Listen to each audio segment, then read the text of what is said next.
Mike Ejiofor joins us via the phone from Abuja. He's a former director of the SSS. He's also a lawyer. Morning, thank you for joining us. Well, seeing the unfolding development, well, yes, indeed, as we've seen in that report as well, the authorities have taken a step further and perhaps will also continue after that discovery. But what do you think of the scenario playing itself out now? Somebody. Suleiman, good morning. Go ahead, please. Yeah. You see, first of all, I must congratulate our security forces, especially the State Security Service, that was able to provide the actionable intelligence which led to this unfortunate incident. Now, you recall that about February this year, the State Security Service alerted the nation of discovery of Iranian terrorist cell. And you know, investigation is a detailed, systematic examination to uncover facts. So it takes time for the security agencies to develop models in which facts can emerge.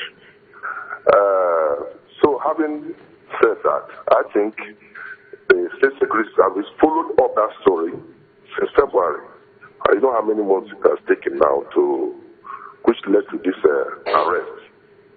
And you recall that in 2010 also, the State Security Service made arrest of some Iranians, which matters have been determined now, and the suspects convicted. So I think our security agencies are doing very well, and lessons have been learned from this very incident. Lessons are that, one, the security agencies need the support of the people. One of the issues I raised with you on the last interview, or one of my interviews, is that people had expected that Kano State would be one of the states where the state of emergency should have been proclaimed. But it didn't go that way because the Kano indigents rose to the issue by ensuring that terrorists don't operate in their area, by giving information. In fact, it got to a point that some of them lynched some of the suspects. So, terrorism is a global war. People are looking at Boko Haram as a local terrorist group. It is not. They have collaboration with other security agencies. So what we have learned now is that everybody's hand must be on deck. Nigerians must rise to this challenge to ensure that terrorism is rooted out in our society.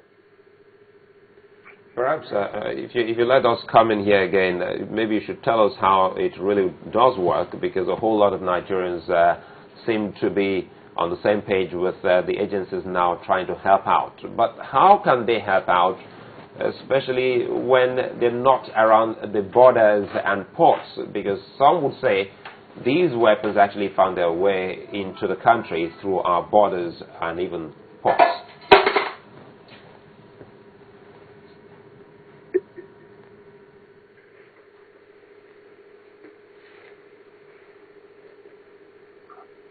I'm sorry, I think I got the first part of your question. I didn't actually get to the end of it. But I think, just like you said, that Nigerians and simply use security agencies, we must,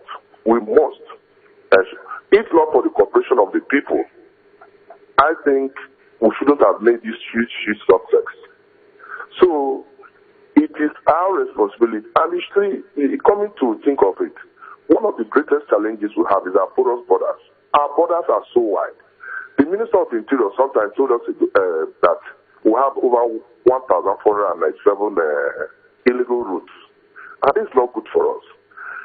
It is not just enforcement that we should be talking about. We should try as much as possible to encourage our security agency, especially the immigration, the customs, to ensure that our borders are properly manned.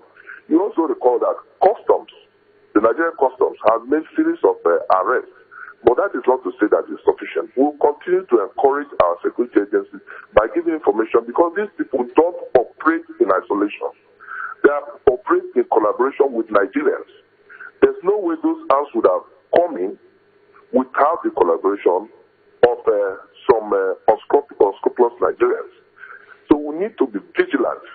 Like it said that the pride of liberty is eternal vigilance. We are facing an international war, and we must rise up to the challenge to ensure that, first of all, that this issue of terrorism is checked. Is a very big distraction to development. And without security, there will never be any development. So we must ensure our security before we start talking of development in other areas. Yeah, but what do you think about this Iranian link, the Hezbollah connection? Because there are different shades of opinion about those particular theories, as it were. So the State Security Service has come out to say, with the Joint Task Force, they've come out to say that this is Hezbollah cell in Nigeria. And they wouldn't have come out if they had not concluded part of the investigation. But I still want our security agencies, especially the SSS, to go further, to establish link between Hezbollah and Boko Haram and other terrorist cells. These are Hezbollah and Boko Haram are not the only terrorist organizations existing in Nigeria. So we must be wary. So I think, on the whole, we still need to give them time to carry out investigation and come out with detailed findings on the